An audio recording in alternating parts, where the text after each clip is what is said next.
Até ontem nós temos estudado que a nossa libertação do pecado, já temos repetido muitas vezes que pecado é transgressão às leis, tanto física como moral. A libertação do pecado somente pode acontecer quando a palavra do Senhor for enxertada. E para ser enxertada eu preciso aceitá-la tal qual ela é. O Senhor me dá um caminho a ser seguido. E para seguir esse caminho, eu preciso confiar no Senhor. E para confiar no Senhor, eu preciso ter comunhão com Deus. Conhecer a Deus. Principalmente, entender, discernir o sacrifício de Cristo na cruz. Porque é isso que constrange a pessoa a se render diante da palavra de Deus.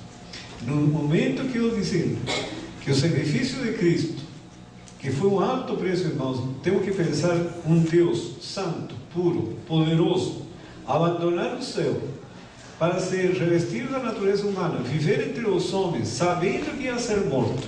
Para quê? Para trazer-nos a verdade, trazer-nos a esperança e trazer-nos a vida. Quer dizer, esse esforço que é um esforço que vai além da nossa compreensão. Alguém se dispor para fazer tudo isso, para nos salvar do pecado, como poderíamos continuar transgredindo e desobedecendo às leis de Deus? E essa é a razão que nos leva a aceitar a palavra do Senhor. E quando se fala a palavra do Senhor, a palavra abre para nós um cenário em que nos permite enxergar de que o ser humano não é apenas um corpo, tem um cérebro. A salvação é um processo fisiológico, acontece aqui. O Espírito Santo trabalha em nossa mente através de neurônios. E esses neurônios, para ter sensibilidade, percepção, discernimento, para poder raciocinar, precisam ser nutridos, ser oxigenados, precisam ser removidas toxinas para que eles possam funcionar de maneira correta. Um psiquiatra nos Estados Unidos, numa palestra, ele disse o seguinte: de acordo com o costume americano, os americanos consomem muita aspirina.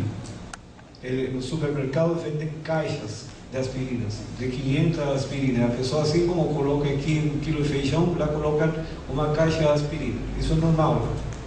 E ele diz: uma Coca-Cola e 2 aspirinas mudam a consciência. E não era um religioso. É uma pessoa apenas com conhecimento da ciência. Ele fala que uma Coca-Cola e 2 aspirinas mudam a consciência do indivíduo. E o que é a consciência? É o referencial que me permite determinar o que está certo e o que está errado. Se me muda esse referencial, aí já perco a noção do que é certo e o que é errado. E daí para frente sou dominado pelas paixões carnais. Não é sério? Então, para eu poder ter esse referencial no lugar correto, eu preciso ter hábitos de vida. E isso que nós estudamos ontem. A temperança tem uma função. E essa função é permitir que o cérebro funcione de maneira adequada para que Deus possa cumprir o seu propósito de nos transformar e nos habilitar para entrar no céu. Porque a salvação foi colocada no nosso alcance, está à disposição nossa. Nós temos que tomar posse da vida eterna. É isso que diz o apóstolo. Tomar posse da vida eterna. Para isso, eu preciso colocar minha vida em ordem, em todos os sentidos. Com a ajuda de quem? Do Senhor, porque no homem não está, é impossível. Deus é justo, é santo, é puro. A palavra de Deus é justa, santa, pura, boa. E o homem não é santo, não é justo, não é bom. Como ele vai guardar uma palavra de Deus dessa maneira? Precisa de um auxílio celestial. E isso foi o que estudamos ontem. E esse plano maravilhoso transforma a mente, transforma os pensamentos, transforma os sentimentos. Mas tem um detalhe: nós temos o mesmo cérebro, a mesma estrutura que tinha Adão antes que entrasse o pecado. A mesma sensibilidade. Deus fez esse cérebro capaz de ser sensibilizado pelo que o rodeia. Porque tudo que rodeava Adão era bom. Então era para a satisfação, prazer do ser humano. Mas depois que entrou o pecado, esse mesmo cérebro, com as mesmas capacidades, continua sendo impressionado pelo que o rodeia. Só que agora nós estamos imersos em um mundo de pecado. E as vias da alma, elas estão abertas, tanto o que é bom como o que é ruim. E aí que o Senhor nos dá orientações bem claras, bem precisas, como temos que cuidar essas vias de entrada da alma, para impedir que, da mesma maneira que o processo que se utiliza o Espírito Santo para nos enxertar a palavra, esse mundo enxerte em nossa mente os valores deste mundo. E aí que nós temos uma obra bem grande a realizar. Vejam Romanos capítulo 14, versículo 17. Romanos 14, versículo 17, o Senhor nos faz uma advertência.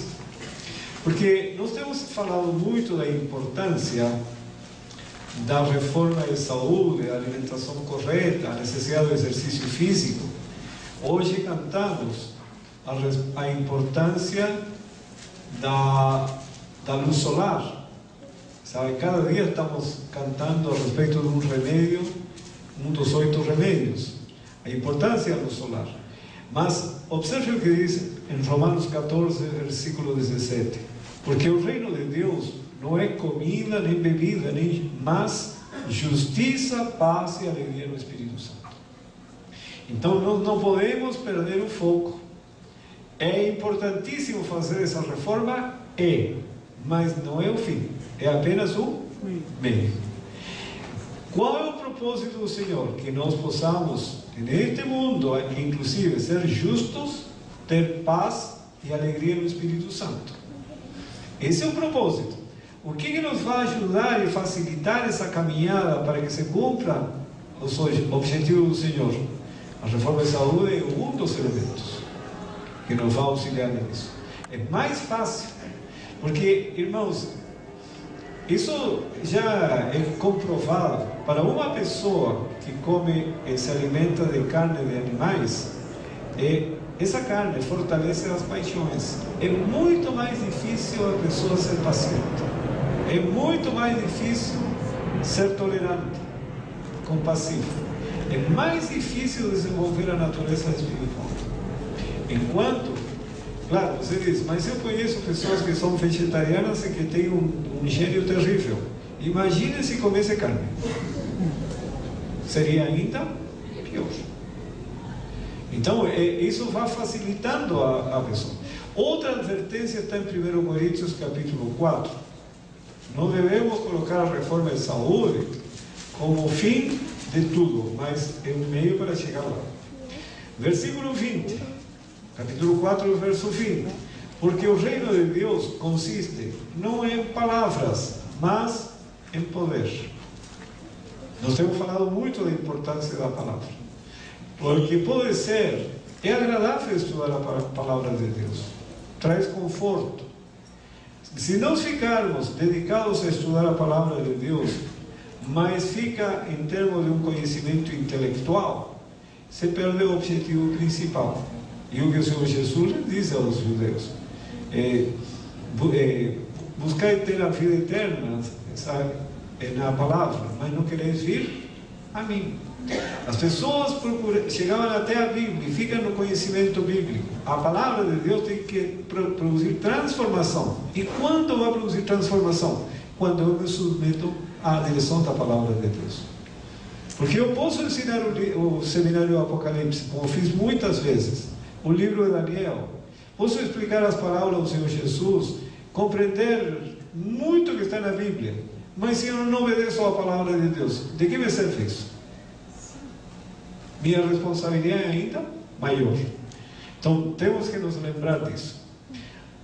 Vamos ao livro de Provérbios, em que no capítulo 4, nos dá um conselho muito importante dentro deste contexto, que nós temos que formar um caráter à semelhança de Deus.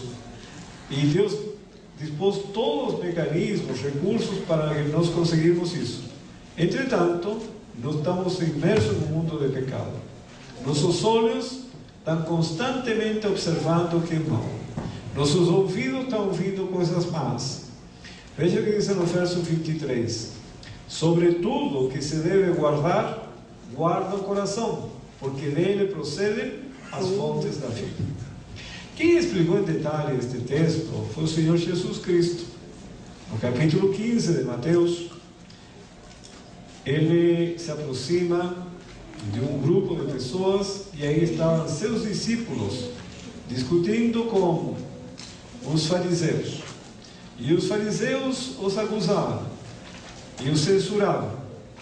E aqui lhe disseram assim ao Senhor Jesus, verso 2: Por que transgridem os teus discípulos a tradição dos anciãos, pois não lavam as mãos quando comem?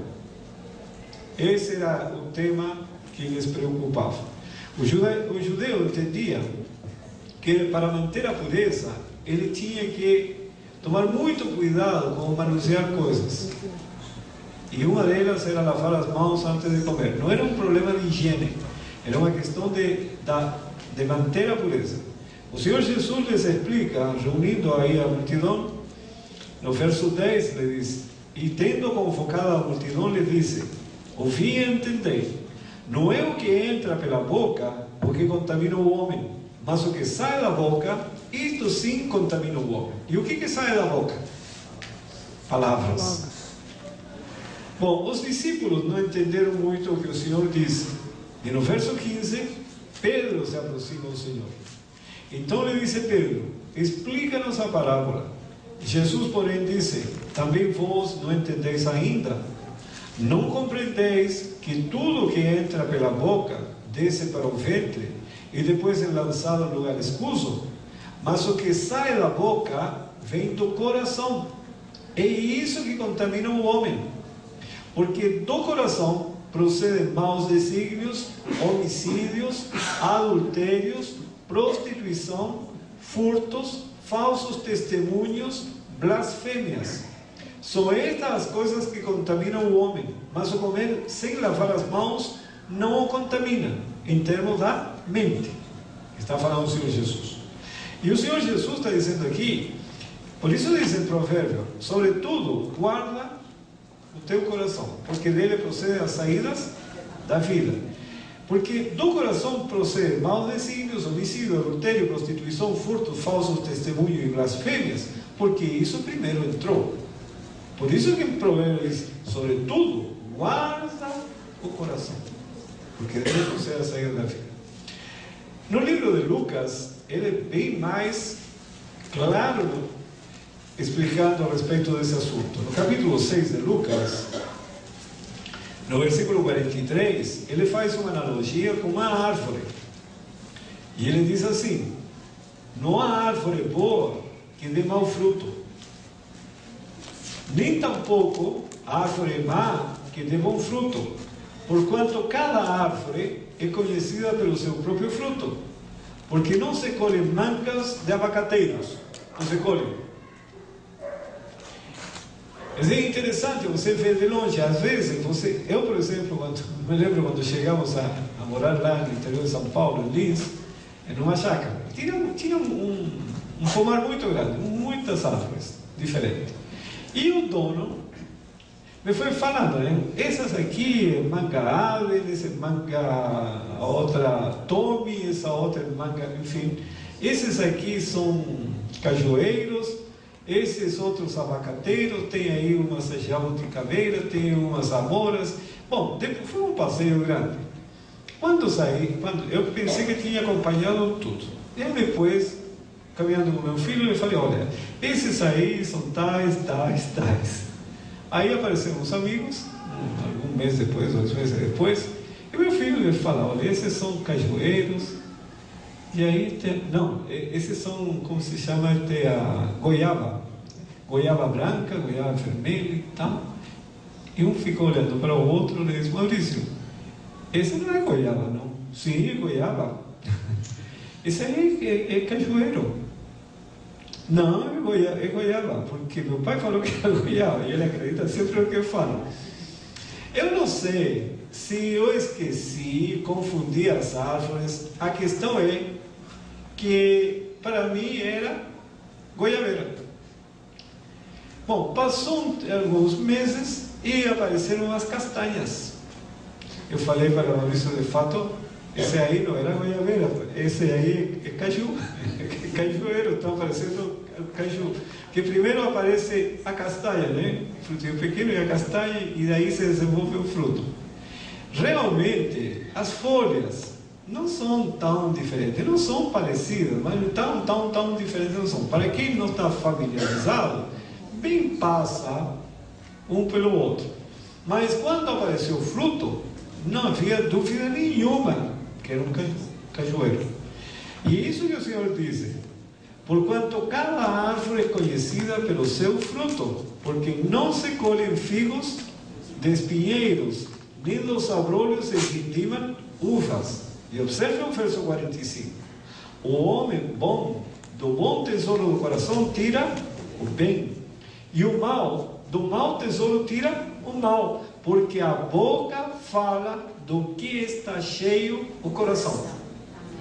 Se você enche sua mente da palavra de Deus, do que você vai falar? Da palavra de Deus.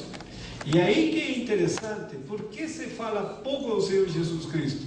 Porque não entrou a palavra do Senhor no cérebro. Mas se a pessoa enche sua cabeça de carros, do que ele vai falar? De carros. Ele entende de marcas, entende disso, daquilo, porque é isso que permeia sua mente. Carros. Então, isso é uma lei fisiológica. O Senhor fez o cérebro assim, sensível a captar todas as impressões que o rodeiam. Então, o que ele ouve, vai entrando. E se enche o cérebro desse conhecimento, na hora de pensar, de sentir, de falar, é isso que vai sair. Por isso diz o Senhor, sobretudo, guarda as entradas da alma. Por quê? Porque dele procede a saída da vida. Bom, isso aqui é muito sério, irmãos, é muito mais sério do que nós imaginamos. E aqui nós temos dois exemplos na Bíblia. Um tem Mateus capítulo 5, que nos fala da questão do adultério. Aqui na igreja, o adultério, quando existe um caso de adultério, segue-se o procedimento bíblico. O Senhor Jesus orientou claramente como se deve proceder em caso de adultério. Mas para se tratar desse assunto tem que estar confirmado, muito bem já definido, é realmente adultério, e a igreja procede de acordo com a orientação do Senhor. Mas em termos bíblicos, vai muito além disso. Veja o que diz no verso 27, capítulo 5, verso 27. Ouviste que foi dito, não adulterarás? Eu, porém, vos digo, qualquer que olhar para uma mulher com intenção impura no coração, já adulterou com ela. Não é necessário o ato se consolidar. Em termos já de pensamentos, como Deus acompanha nossos pensamentos e de todo o ser humano, quando a pessoa tem pensamentos impuros, isso já constitui o fato e isso já é registrado no livro do céu. Agora, o interessante aqui é o seguinte: para uma pessoa ter pensamentos impuros, o que primeiro tem que entrar aqui na mente? A impureza, a sensualidade. E aí que o Senhor diz, sobretudo guarda o coração, porque dele procede a saída da vida. E aí o que o Senhor Jesus diz, do que está cheio o coração, fala a boca. Ou fala a boca, ou a pessoa se expressa. Outro texto que nos alerta quanto a isso, está em 1 João, no capítulo 3. 1 João, capítulo 3, versículo 15. Todo aquele que odeia seu irmão é assassino. Na outra versão bíblica diz, todo aquele que aborrece a seu irmão é assassino. Ora, vós sabeis que todo assassino não tem a vida eterna permanente em si. Não é necessário matar, é apenas aborrecer, odiar. Como isso pode acontecer? Eu posso condescender com maus pensamentos. E ao condescender com pensamentos de ira, Esos vão tomando corpo no cérebro, vão se fortalecendo e chega uma hora que dominam os pensamentos. E depois você não pode se desprender desses pensamentos.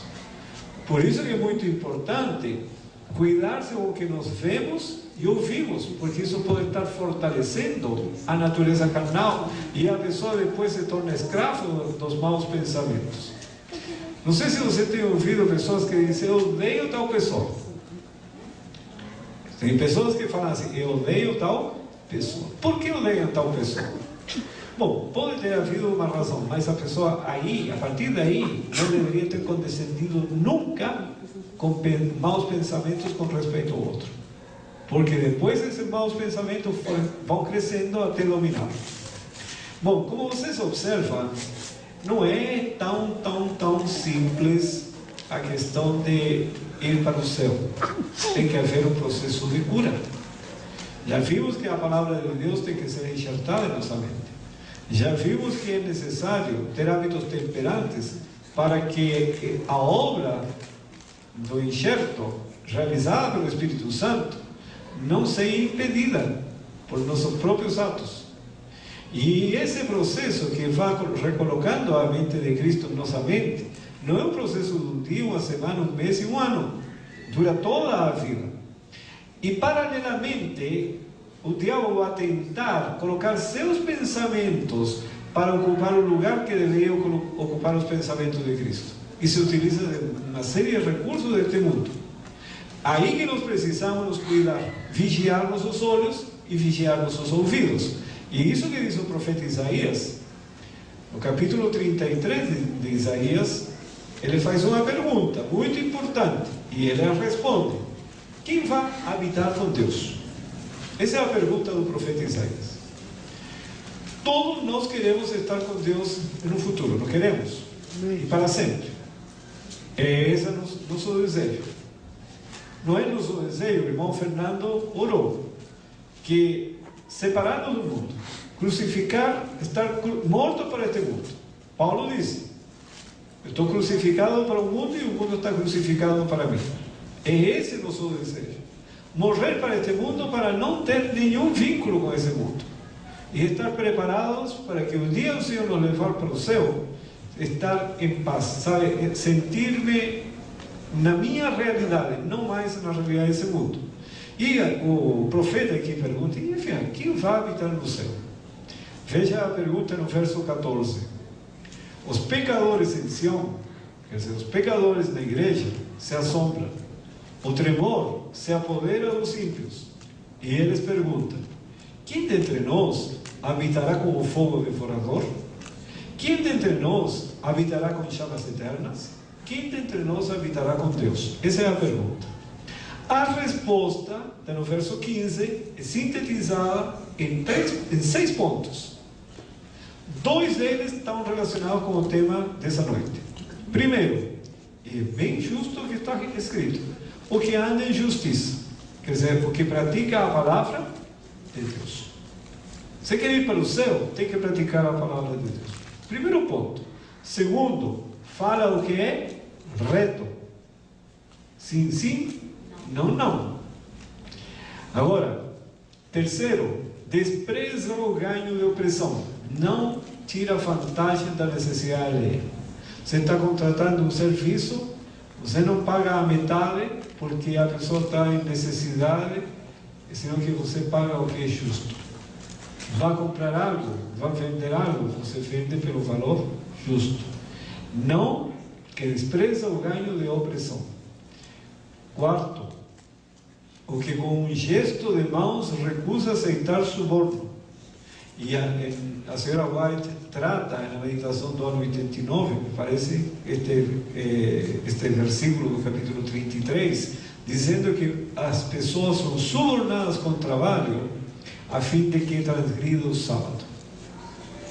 E a pessoa se nega a aceitar esse suborno, transgredindo os mandamentos de Deus. E o quinto e sexto pontos estão relacionados com este tema. O que tapa os ouvidos para não ouvir falar de homicídios ou de sangue, a outra Bíblia fala sangue, e fecha os olhos para não ver o mal. Este habitará nas alturas, as fortalezas das rochas serão o seu alto refúgio, o seu pão lhe será dado, as suas águas serão certas. E essa é uma promessa para quem vive no tempo do fim. Quando o mundo estiver perecendo por falta de alimentos, por falta de água, segundo os profetas, Joel fala, os rios vão secar, as águas do mundo vão acabar. Ele fala também que as sementes vão mirar debaixo dos torrões, quer dizer, não vão germinar. Nesse tempo em que o gado vai mugir na procura de alimento, os celeiros derribados, não há alimento para ninguém. Nesse tempo o Senhor vai alimentar seu povo. Mas para que isso aconteça, as condições estão nesses 6 pontos: andar em justiça, quer dizer, praticar a palavra de Deus, falar o que é reto, não é naquele tempo, agora, desprezar o ganho de opressão, com um gesto de mãos recusar aceitar subornos, quer dizer, nunca transgredir os mandamentos de Deus para ter trabalho, confiar no Senhor, que o Senhor vai prover no momento oportuno. E no 5º e 6º pontos é tapar os ouvidos para não ouvir falar de homicídio e sangue, e fechar os olhos para não ver o mal. Então, no tempo do fim, quando estiver faltando alimentos para todos, o Senhor promete que teremos o pão e água. A história da redenção diz que seremos alimentados com maná. Amém. Naquele tempo. E no verso 17 diz: os teus olhos verão o rei na sua formosura, verão a terra que se estende até longe, verão o Senhor Jesus Cristo vindo nas nuvens do céu. Não é lindo? Bom, promessa é bonita, mas as condições estão ali. O que devemos fazer nesse mundo de pecado? Fechar os olhos e tapar os ouvidos. E isso em termos reais, não é apenas assim uma ideia, não, é algo real e concreto que tem que ser feito. Por que, irmãos? Vejam o livro de Jeremias, capítulo 17. Jeremias 17, versículo 1. O pecado de Judá, diz, está escrito com um ponteiro de ferro e com diamante pontiagudo, gravado onde? Na tábua do seu coração. Irmãos, quando a pessoa peca, há emoções envolvidas, sentimentos envolvidos. E essa experiência grava profundamente no cérebro e fica para sempre, até o dia da redenção do corpo, em que o Senhor vai trocar um corpo por outro. Eu, por exemplo, quando jovem, gostava muito de rock, adolescente, tinha todos os LPs, tenho gravado todo o rock na cabeça. Impressionante. Eu vou caminhando, nem penso no rock, eu não tenho nada, não tenho hoje nada disso, nem procuro ouvir. Mas eu vou caminhando pela rua, ao longe, Casa Bahia, Pernambucana, sempre tem um som bem alto para chamar a atenção das pessoas. Incrível que a música que ele toca é rock.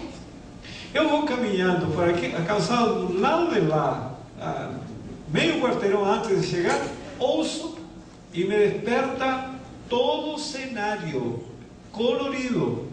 No lugar que eu me encontrava, lá pelos 15 anos de idade, vejo as pessoas dançando, as meninas, os moços, os rapazes, todo mundo ali que eu conhecia. Tudo fresquinho, irmãos. Por isso diz o Senhor, o pecado de Judá está escrito, imagina aqueles outros pecados. O pecado de Judá está escrito com um ponteiro de ferro e com diamante pontiagudo gravado na tábua do seu coração. Grava na mente. Por isso diz o Senhor, sobretudo guarda o coração, porque dele procede a sair da vida. E aqui uma pergunta. E o verso 9 nos diz algo mais. Enganoso é o coração, mais do que todas as coisas, e desesperadamente corrupto. Quem o conhecerá? Agora, nós tendo um coração corrupto, aí vem uma pergunta que o profeta Davi fez. Como pode um jovem, tendo um coração corrupto, ter uma vida pura? E interessante a resposta que ele dá. Veja o Salmo 119. Salmo 119.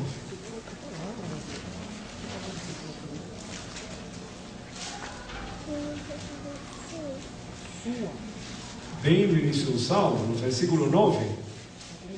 E aqui ele pergunta para o jovem, mas isso é válido para o adulto, para qualquer pessoa. Verso 9. De que maneira poderá o jovem guardar puro o seu caminho? Observe a resposta. E essa resposta é para o jovem, para o adulto ou qualquer pessoa. Observando segundo a tua palavra. Perceberam? Como podemos ter uma vida pura se nós temos um cérebro impuro, praticando a palavra de Deus? Por isso que Miqueias fala: ó homem, o que o Senhor pede de ti? 3 coisas. Senão que pratiques a justiça, ames a misericórdia ou beneficência, essa outra Bíblia, e andes humildemente diante de teu Deus. Se nós fizermos isso, o Senhor está curando nossa mente. A cura vai acontecer. E aí que temos que confiar no Senhor. Não olhar o presente, olhar o futuro. O futuro é glorioso, porque nós refletiremos o caráter do Senhor Jesus. Mas temos que seguir as orientações do Senhor. Por isso isso aqui. De que maneira, sabe, poderá o jovem guardar puro o seu caminho? Observando segundo a tua palavra. E observe os versos que se seguem. De todo o coração te busquei, não me deixes fugir aos teus mandamentos. Guardo no coração as tuas palavras para não pecar contra ti. Quando a palavra de Deus é colocada aqui na mente, de aí se vão gerar os pensamentos e os sentimentos. E a palavra do Senhor, a mente do Senhor é pecadora? Não. E Paulo diz: nós que temos a mente de Cristo. E na medida que a mente de Cristo for comunicada para a nossa mente, o que está acontecendo com o pecado? Está sendo expulso da nossa vida. Por isso, irmãos, reforma de saúde, para mim, é uma questão de comunhão com Deus. Porque na comunhão com Deus, o fruto é natural, é espontâneo. A mudança é espontânea. Porque é um outro princípio que rege na alma. Já a pessoa se esquece de procurar a satisfação pessoal. Já não é uma questão: eu gosto disto, eu gosto disso outro. Você agradece a Deus por tudo, sabe? Muda a forma de pensar. É esse o fruto maravilhoso de ter a presença de Cristo conosco. Veja o que diz agora o 1 Pedro, ou João capítulo 17. João capítulo 17, ele diz em poucas palavras, mas expressa o mesmo pensamento. Capítulo 17, versículo 17: santifica-os na verdade, como também a tua palavra é a verdade. Santifica-os na verdade. Como somos santificados? Na verdade. De que maneira? Não é somente tomando conhecimento da verdade. E isso que explica o apóstolo Pedro. 1 Pedro não é apenas tomar conhecimento, irmãos. Nós temos que viver esse conhecimento. 1 Pedro, capítulo 1, versículos 13 em diante. Veja o que diz o versículo 13. 1 Pedro, capítulo 1, versículo 13. Por isso, cingindo o vosso entendimento, sede sóbrios e esperai inteiramente na graça que vos está sendo trazida na revelação de Jesus Cristo. E observe a seguir: como filhos da obediência, não vos amoldeis às paixões que tinhais anteriormente na vossa ignorância. Pelo contrário, segundo é santo aquele que vos chamou, tornai-vos santos também vós mesmos em todo o vosso procedimento. Porque escrito está: sede santos, porque eu sou santo. E observe o verso 22. Tendo purificado a vossa alma pela vossa obediência à verdade. Como é purificada a nossa alma? Pela obediência. E aquilo que diz João 17:17, ele está falando, santifica-os na verdade, a tua palavra é a verdade. Como somos santificados? Como somos purificados? Na obediência à verdade. E como podemos obedecer? Aí precisamos do poder que vem do Senhor Jesus. E esse poder está à nossa disposição. Vejam, e aqui nos dá alguns conselhos para tornar esse caminho mais fácil. Um deles é Colossenses capítulo 3. Colossenses capítulo 3, versículos 1 em diante. Portanto, se fostes ressuscitados juntamente com Cristo, buscai as coisas de onde? Lá do alto onde Cristo vive, assentado à direita de Deus. Pensai nas coisas lá do alto, não nas que são aqui da terra, porque morrestes e a vossa vida está oculta juntamente com Cristo em Deus. Quando Cristo, e observe o que ele fala, que é a nossa vida, quer dizer, Paulo não vive mais ele, é Cristo que vive nele, se manifestar, então vós também sereis manifestados com ele em glória. Irmãos, buscar a coisa lá do alto, pensar na coisa lá do alto, hoje isso se tornou muito mais importante e prioritário. Por quê? Porque algum dia tinha que chegar ao fim do mundo. Algum dia. Os profetas esperavam isso. Jó é contemporâneo, sabe? 1500 anos antes de Cristo é a época de Jó. Jó fala a respeito de ver com seus próprios olhos o Salvador. Ele esperava ver o Senhor Jesus. Sua mente estava na ressurreição. Ele sabia que algum dia ia acontecer. Alguns, como Paulo, diz: nós os que estamos vivos, quer dizer, ele esperava estar vivo, inclusive, para a vinda do Senhor Jesus. E assim, de geração em geração. Mas nós estamos hoje vivendo no tempo da vinda do Senhor Jesus.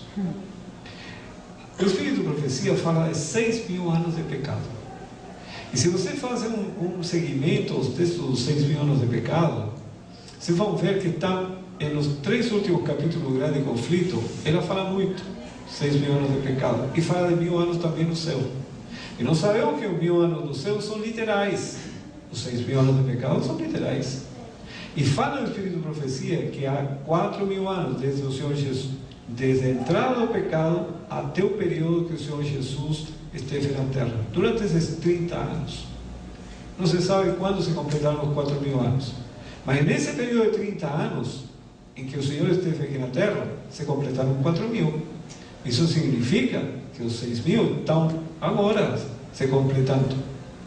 E vocês podem ver os acontecimentos. Vocês podem ver que as coisas estão caminhando. A instabilidade econômica.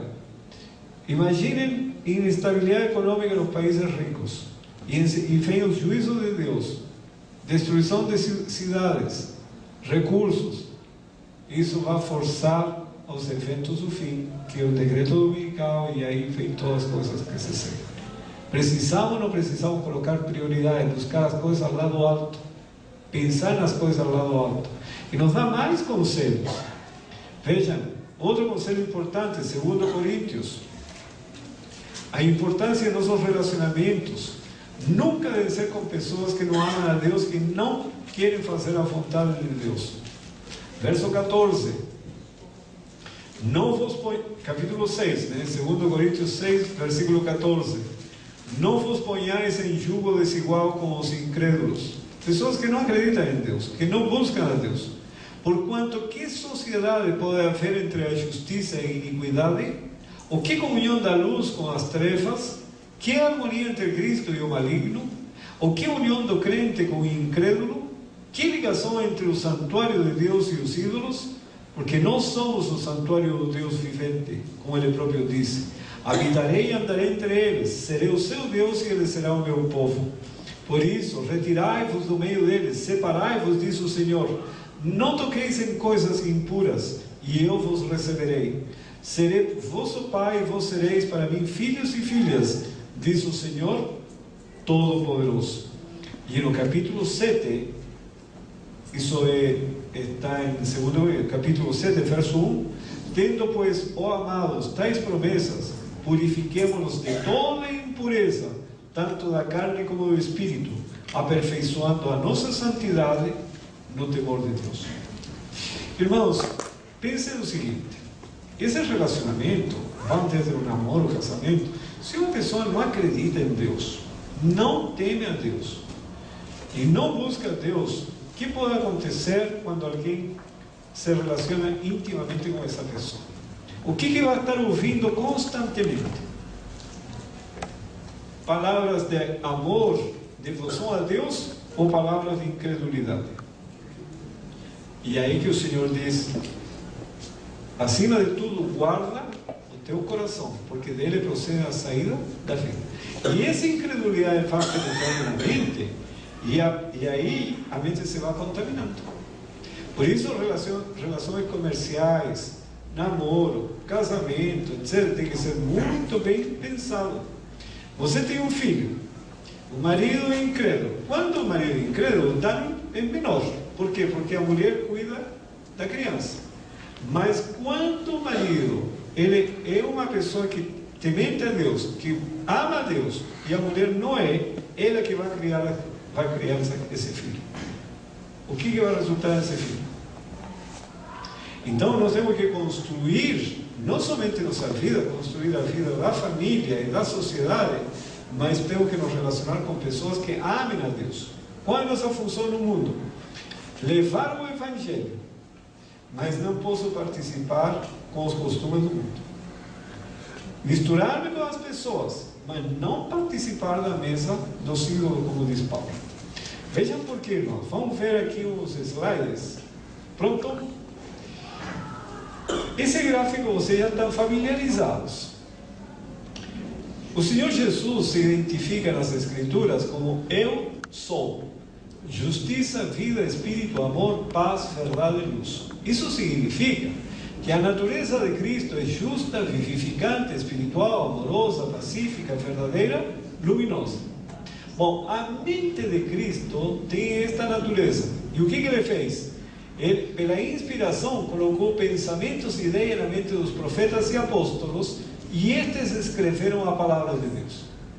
Se a mente de Cristo tem esta natureza, os pensamentos e ideias que saíram de sua mente têm a mesma natureza, e quando estes profetas traduziram esses pensamentos em palavras, a palavra de Deus tem a mesma natureza da mente de Cristo. A palavra de Deus é justa, é vivificante, é espiritual, amorosa, pacífica, verdadeira, luminosa. Qual a obra do Espírito Santo? É conduzir a mente humana a tomar contato com a palavra de Deus, convencendo-o do pecado, da justiça e do juízo. E quando a mente humana entende e aceita a vontade de Deus, entregando-se ao serviço do Senhor, o Espírito Santo lhe dá poder para praticar. Ao praticar, a justiça de Cristo é comunicada para a mente humana por meio da palavra. A vida, o Espírito, o amor, a paz, a verdade e a luz são comunicados por meio da palavra. E o que vai aparecer na vida da pessoa? O fruto do Espírito, que tem estas características aqui. E esse processo é demorado, porque imagina o seguinte: uma criança entra com 6 anos na escola. Quantos anos para ter um conhecimento básico que o habilita para prestar um vestibular e seguir uma carreira? 11 anos. Aí dá o vestibular. Em seguida, quantos anos para se preparar para exercer alguma profissão? 5 anos. E quantas horas tem que estudar nesses 5 anos? Quem já fez, por exemplo, engenharia? Engenharia precisa estudar, fora as aulas das 5 horas, tem que estudar pelo menos mais 5 horas por dia, senão não consegue acompanhar. Sabe? Todo dia. Então, 10 horas diárias para poder adquirir um conhecimento básico que lhe dá início na caminhada profissional. Quantas horas por dia precisaríamos de estudo à palavra de Deus para nos dar o conhecimento básico para andar nos passos do Senhor Jesus. Não é um folhear da lição da escola sabatina, nem uma leitura apressada da Bíblia. Preciso estar em comunhão com o Senhor, porque é a aquisição de conhecimento, e esse é um processo demorado. E na medida que eu vou praticando, cedendo, sabe, me submetendo ao que está escrito, o Senhor me está transformando, e aí aparece o fruto do Espírito. É um plano maravilhoso, irmãos, é um plano assim que é fora de série, porque qualquer ser humano pode, com certeza, esperar um dia ser semelhante em caráter ao Senhor Jesus, porque a mente do Senhor que é comunicada para a mente humana. Infelizmente, nós não sabíamos disso, mas o diabo sabe muito bem, e se utiliza do mesmo princípio. A obra de Lúcifer na degeneração do caráter. Só que há uma diferença. A mente de Lúcifer, ele é injustiça, morte, pecado, egoísmo, tribulação, mentira, trevas. É exatamente o contrário do Senhor Jesus.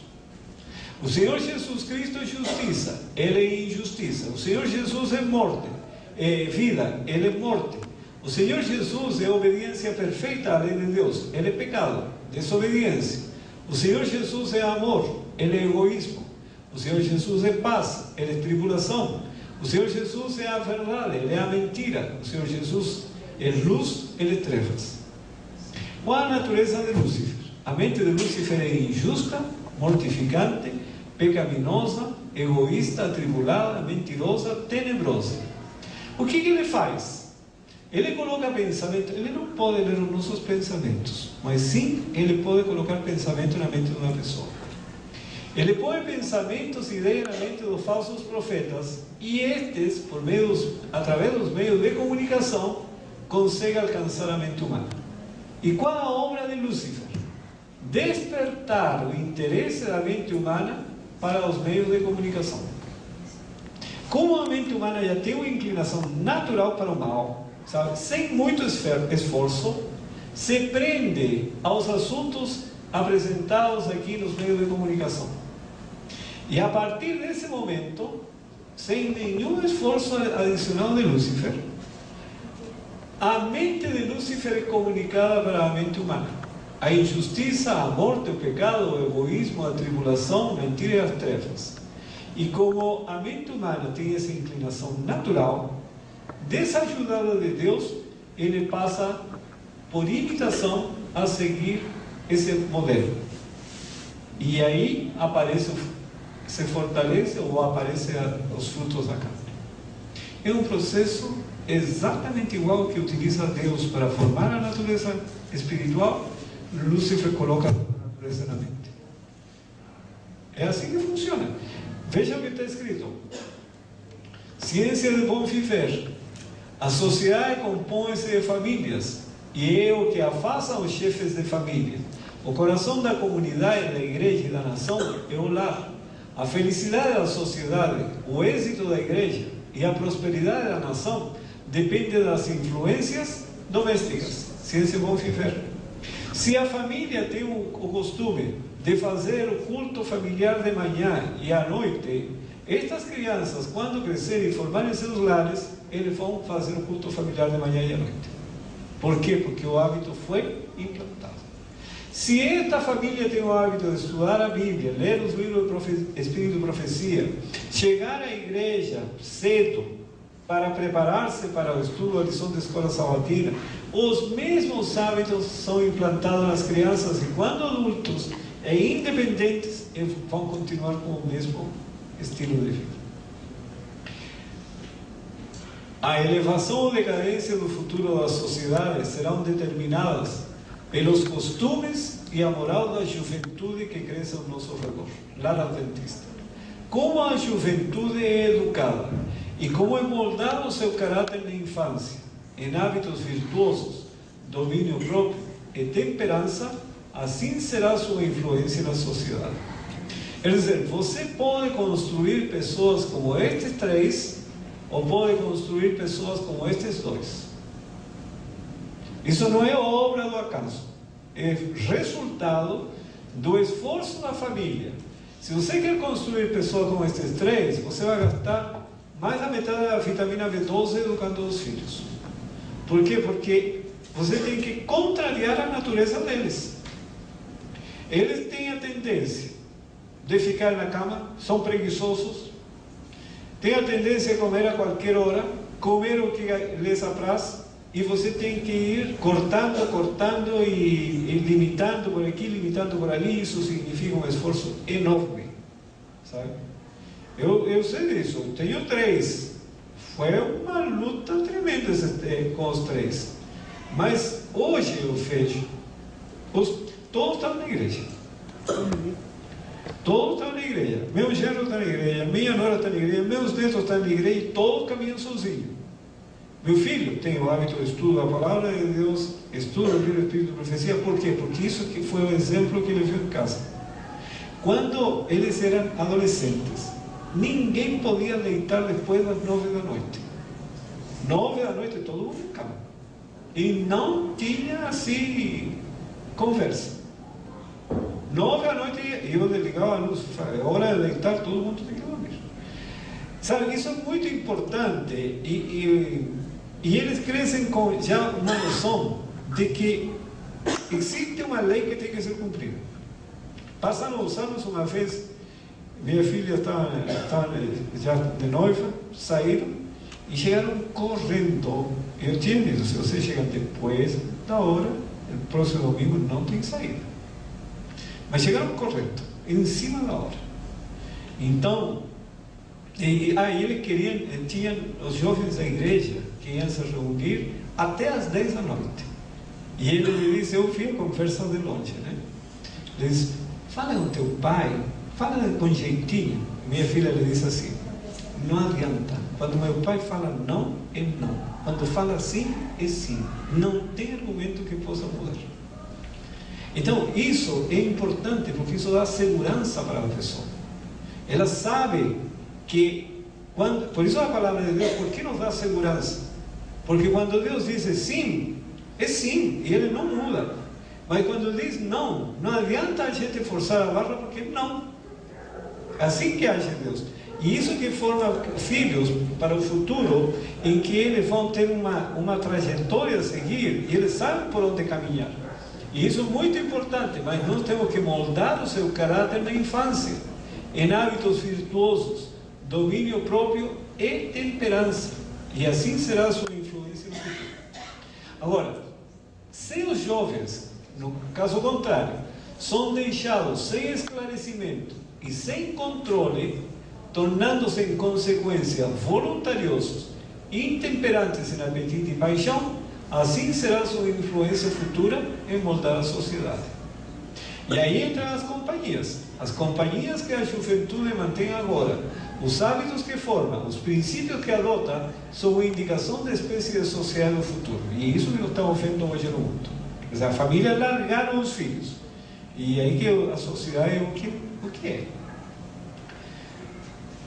Mensagem aos jovens: guarda o teu coração, é o conselho do sábio, porque dele procedem as saídas da vida.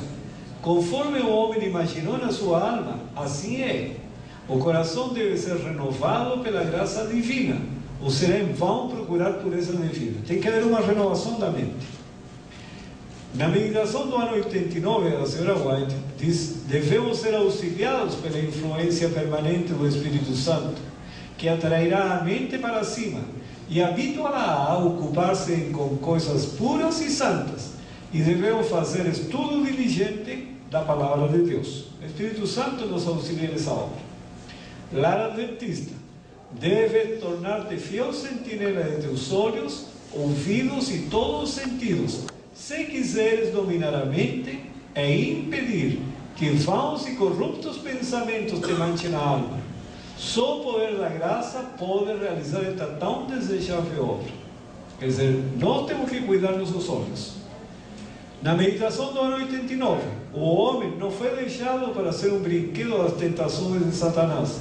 Podemos evitar ver muitos dos males que se multiplicam tão depressa nos últimos dias.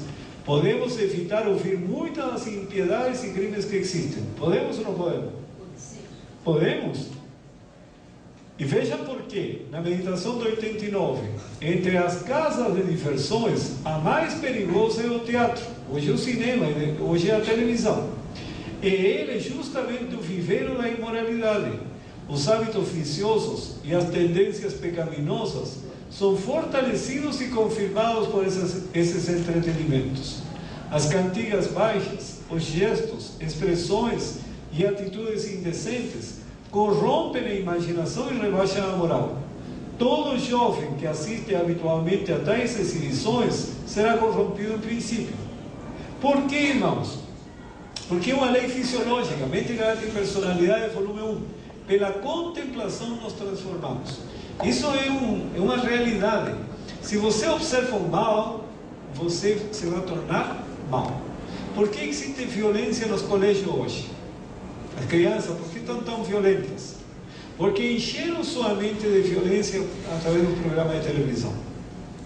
Eu me lembro que assistia a uma reunião que a Polícia Militar fez numa cidade de Minas Gerais, e foram líderes de toda a sociedade, líderes religiosos, líderes da administração pública, enfim. E eu estava fazendo uma semana de oração, e como o pastor tinha sido convidado, fui com ele e participei. E nessa reunião estavam falando justamente do problema da violência, da questão das armas, isto, etc., e quais a medida que a polícia estava pensando tomar, por causa das pessoas portadoras de arma que estavam sendo em perigo. E aí eu falei para eles que o problema todo estava justamente que a violência está sendo colocada nas mentes por meio da mídia. E aí, depois não há como agir de uma maneira diferente, porque nós somos fruto daquilo que é colocado. Se a pessoa recebe o português, ele vai falar português, não tem como falar inglês. É isso que entrou na mente. Se entra a maldade, como vai ficar o cérebro? Bom, não tem como. É um processo. Por isso, pela contemplação, nós transformamos. E veja, meditação do ano 89. Satanás está empregando todos os meios para tornar populares o crime e o vício aviltante. Não podemos andar pelas ruas de nossas cidades sem encontrar notícias inflamantes de crimes, apresentadas em algum romance ou a serem representados em algum teatro. A mente é educada de maneira a familiarizar-se com o pecado. A conduta seguida pelos que são baixos e vis é posta perante o povo nos jornais do dia, e tudo que pode provocar a paixão é trazido perante eles em histórias excitantes. Qual o propósito de tudo isso? É fortalecer a natureza carnal e despertar as paixões. Então, quando a pessoa fica vendo essas coisas, ele está constantemente realimentando a natureza carnal, e seus pensamentos e sentimentos vão ser nessa direção. E se familiariza a pessoa com o pecado, não rejeita aquilo que é errado. Veja na meditação do ano 89, ouvem e leem tanto acerca de crimes aviltantes, que a consciência que já fora delicada e que teria recuado com horror de tais cenas, se torna endurecida, e ocupam-se com tais coisas com ávido interesse. Já a pessoa depois não sente nada, sabe? Se cauteriza. O que acontece? Eu conheci um irmão que ele trabalhava em um matador, e ele matou tantos animais e viu tanto sangue, sabe? Que ele me disse: irmão, sabe, acabou com minha sensibilidade esse trabalho. Para ele ver um animal sofrendo, não, eles trabalham sempre matando animais. Isso mudou sua mente. E ele me disse: sabe o que eu decidi fazer? Larguei o trabalho, não sei o que eu vou trabalhar, mas eu quero sentir como eu leio o Espírito de Profecia, leio a Bíblia, sentir como Cristo. Eu falo: tem que haver um milagre na minha vida. Ele tinha consciência disso. E essa mudança ocorre porque a mente se torna endurecida. E veja na meditação do 89, as novelas não devem entrar nos lares dos que creem em Cristo. Naquele tempo eram novelas de filhos, tá? Hoje são as telenovelas. Por quê? O que se coloca assim aí, o que se apresenta? traição, mentira, falsidade, exaltam-se os valores mundanos. E nós, irmãos, a religião nossa não é para vir à igreja, e a igreja é um lugar agradável, não é? É tranquilo. Mas o propósito desta igreja qual é? Nos preparar para o reino eterno do Senhor Jesus Cristo. Nós vamos para o céu, onde não existe injustiça, não existe maldade, existe paz, existe amor verdadeiro. Então, para isso, nossa mente tem que ser preparada aqui para poder participar lá.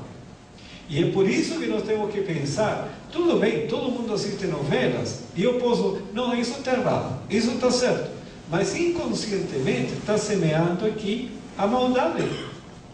Então depois a pessoa não tem como se desprender disso. Tende sempre literatura escolhida e inspiradora, familiarizai-vos com as verdades nele contidas. Ao fazeres isto, notareis a influência do Espírito Santo. Cada momento de vida é precioso e deve ser gasto em preparo para a vida futura e eterna. Meditação do ano 89. Olha o que diz aqui: Mente, Caráter e Personalidade, volume 1. Por milhares de anos, Satanás tem estado a fazer experiências com as características da mente humana e aprendeu a conhecê-la bem. Por sua sutil atuação nestes últimos dias, ele está vinculando a mente humana a dele próprio, impregnando-a de seus pensamentos. O grande enganador espera confundir a mente dos homens e mulheres de tal maneira que não seja ouvida nenhuma outra voz senão a dele. De que maneira ele pretende fazer isso? Olha o que a senhora White escreveu em 1890, em Lar Adventista, é uma profecia dela. Contemplarão imagens e ouvirão sons, e estarão sujeitos a influências desmoralizantes que, a menos que delas se guardem inteiramente, imperceptível, mas seguramente lhes corromperão o coração e deformarão o caráter. 5 anos depois surge o cinema, e ela diz: contemplarão imagens. Irmãos, é tão certo este assunto da transformação pela contemplação, que aconteceu com Salomão. Você sabe que Salomão teve 700 mulheres e 1000 concubinas, hein? Você lembra? Ele viveu rodeado de mulheres. Qual foi o fim de Salomão? Você sabe o que está escrito?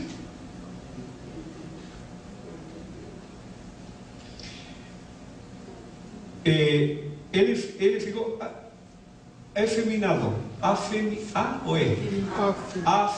Na Bíblia diz afeminado. Ele assimilou os modos da mulher, tanto ver a mulher, pega o cabelo para lá, pega o cabelo para cá, ele começou a fazer da mesma maneira. Está escrito isso. Porque nós, pela contemplação, somos transformados. Deus fez o homem para ter uma mulher. E aí você pode administrar a situação. Mas imaginem aí ele sentado com 700 mulheres.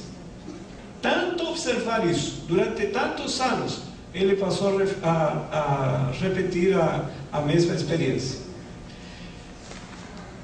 O que aconteceria com essas imagens e esses sons? Diz que estariam sujeitos a influências desmoralizantes que, a menos que delas se guardem inteiramente, porque a mente, irmãos, está aberta inteiramente, seguramente nos corromperiam o coração e deformariam o caráter. Bom, 5 anos depois veio o cinema e, alguns anos depois, a radiodifusão. Ouvirão sons. Do ano 90 ao ano 95 passaram 5. 32 anos depois, a radiodifusão. E a televisão, no ano 1925, 1929, primeira transmissão experimental. Ela profetizou em 1990 o que ia acontecer. Atos dos Apóstolos, onde está o problema disso? Os que não querem cair presos aos enganos de Satanás devem guardar bem as vias de acesso à alma. Devem se esquivar de ler, ver ou ouvir tudo quanto sugira pensamentos impuros. Não devem permitir que a mente se demore ao acaso em cada assunto que o inimigo das almas possa sugerir. O coração deve ser fielmente guardado, pois de outra maneira os mares externos despertarão os internos e a alma vagará em trevas. Eu passei por essa experiência. Em 2001, em casa nós não temos televisor. Agora tem um televisor que usa para os cultos ligado a um vídeo, que minha filha levou para casa. Mas em casa, até o ano passado, não existia um televisor, por mais de 15 anos. Eu não sei nada do que acontece. No ano 2001, foi quando derrubaram as torres. Nós estávamos fazendo trabalho de educação para a saúde, e eu estava caminhando, voltando para casa, e vi meu carro estacionado frente a uma escola. Imagina, meu filho está ali. Aí eu entrei na escola, não tinha ninguém. Fui andando lá dentro, até chegar no salão, e tinha um grupo de pessoas, assim, numa esquina aí, olhando todo para um televisor. Aí estava meu filho. Falei, que estranho, o que ele está fazendo aí se ele não assiste televisão? Quando me aproximo, ele me diz assim: pai, Estados Unidos está em guerra. Quando jovem, eu assisti muitos filmes de guerra. Muitos, centenas.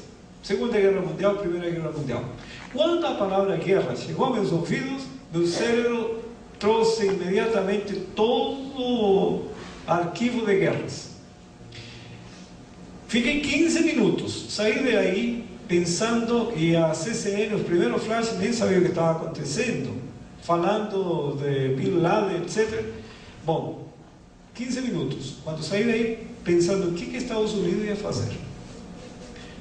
O que eu faria se fosse Estados Unidos?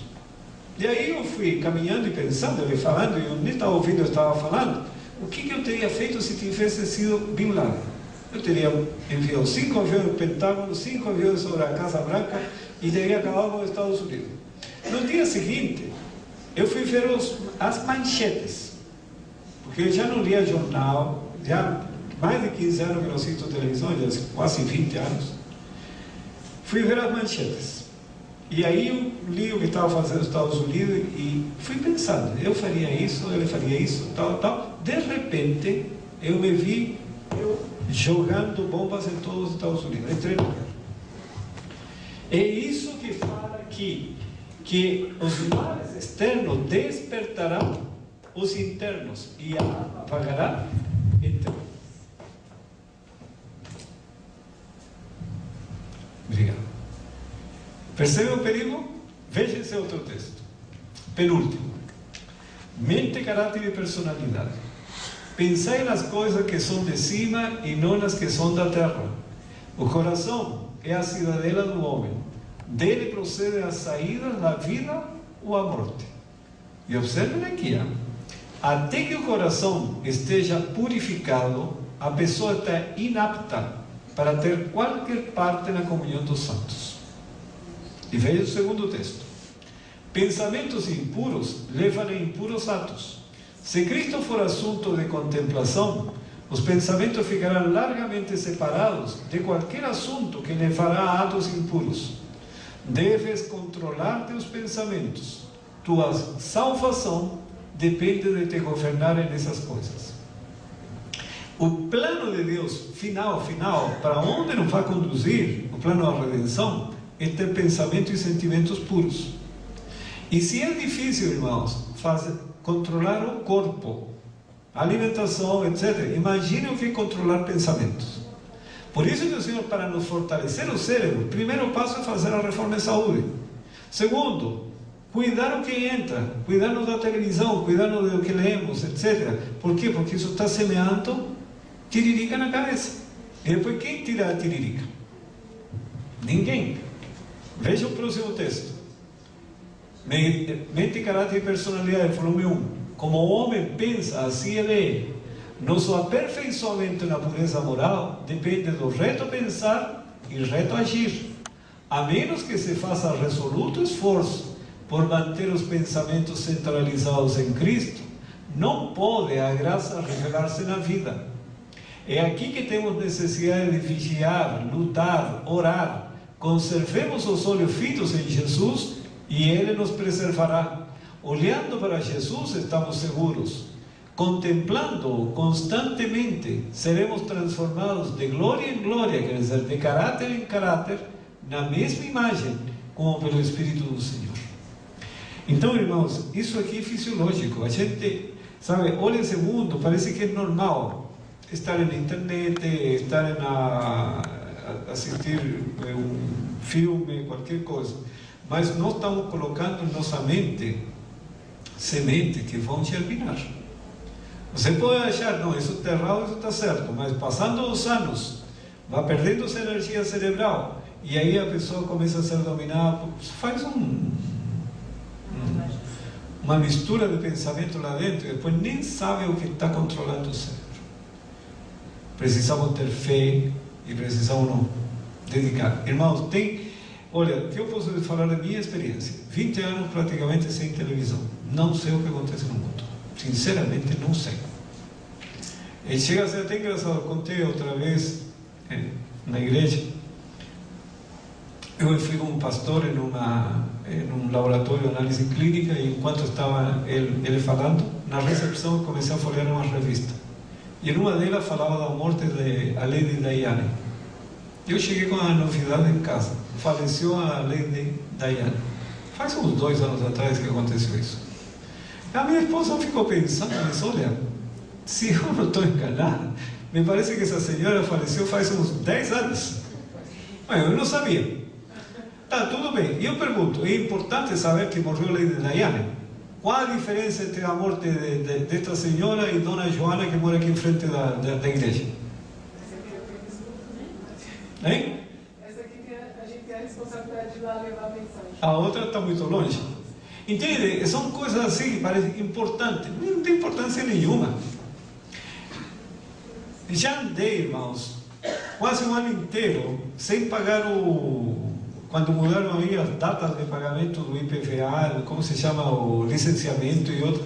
Andei quase um ano fora da lei, não sabia. Quando fui licenciar, mas o senhor ainda não licenciou? Sim, ele foi. Esse eu penso, não, mas isso já mudou, mais de um ano. Você deveria ter licenciado tal data. São coisas assim que eu não fico sabendo. Mas olha, os benefícios são grandes. O tempo, eu tenho dedicado a estudar a Bíblia, ler o livro do Espírito e Profecia. Isso permite você crescer e ser edificado para a eternidade. Agora, esse conhecimento do mundo me serve para quê? De que me serve que mataram uma criança, que fizeram isso e tal? Isso vai contaminando minha mente. Vai ou não vai? Então que o Senhor nos ajude, porque, irmãos, estamos às portas da vinda do Senhor Jesus. Amém. E nós temos que nos preparar. Vamos andar na contramão, mas problema do mundo, não é meu. Eu vou para o céu. Amém. E cada um decida isso para a glória e honra do Senhor Jesus. Amém. Amém. Vamos cantar o hino 301. Irmãos, lembrem-se que nós vivemos num mundo de sociedade. Quem tem mulher que não é da igreja, não crê em nada, ou quem tem marido que não crê em nada, quem entendeu tem que tomar uma decisão pessoal. Porque se for dono de casa e chega em casa e pega o televisor e joga pela janela, a mulher não vai entender nada. E o que vai achar? Que está falhando a cabeça. Então, você entendeu? Tome suas decisões com Deus, ore pelo companheiro ou companheira, quem sabe ela ou ele amanhã entende e também recebe os benefícios. Amém. Nós temos que fazer a coisa com sabedoria, não criar escândalo nos outros, porque eles não vão entender. Tem que estudar a palavra de Deus, e as pessoas não estudam. Vamos orar e agradecer ao Senhor. Querido e Santo Pai que está nos céus, te agradecemos em nome do Senhor Jesus. E apesar desse mundo estar coberto pelas trevas, o Senhor tem derramado luz suficiente para compreendermos a sua vontade e saber como preparar-nos para receber as chuvas de Roia. Muito obrigado, Pai, pela tua presença aqui conosco. Obrigado pelos escritos inspirados.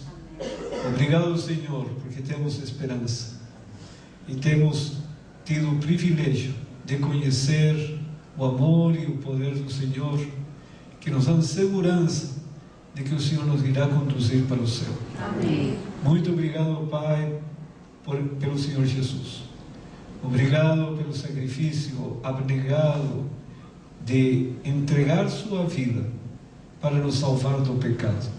Conceda-nos poder vindo dos altos céus para vencermos toda tentação, as inclinações da nossa carne, herdadas ou cultivadas, que nós possamos vencê-las para a honra e glória do Senhor Jesus. Amém. Pai, dá-nos a liberdade para deixarmos de ser escravos das paixões e termos a liberdade de andar nos teus caminhos com alegria e paz. Que tuas bênçãos estejam sobre toda a tua igreja, Pai. Cada um dos que aqui está saia convicto de que tem um mundo melhor pela frente. Que esse mundo logo irá passar e poderá ver as maravilhas do mundo eterno. Amém. Em nome do Senhor Jesus, te agradecemos, Pai. Amém. Amém.